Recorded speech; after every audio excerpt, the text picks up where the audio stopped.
Now, to solve this mathematical problem, we need to take into consideration the order of operation. We need to look at the numbers that are in the parentheses. And that is where you're going to start solving the problem. So, solution.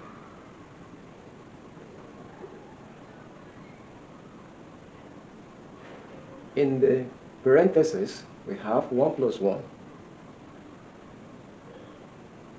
This one means multiplication. Parenthesis 1 plus 1, that is 2.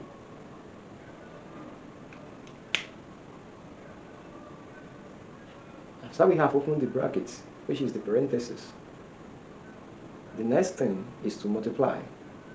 So we're going to multiply minus 1 and 2, which is going to give us minus 2. So we have 1 minus 2. Now, 1 minus 2 is going to give us minus 1, which is our answer.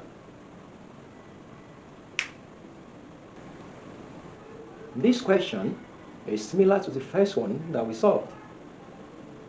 The only difference is that this particular question does not have a parenthesis. So how do we solve this one? We're still going to follow the order of operation. Now, to start solving the problem, we start from the multiplication.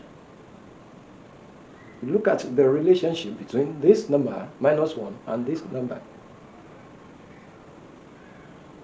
The operator between them is multiplication, which has a higher precedence than other operators. So to solve the problem, you start from the multiplication first. So you're going to say minus 1 times plus 1 times this one. So we are going to have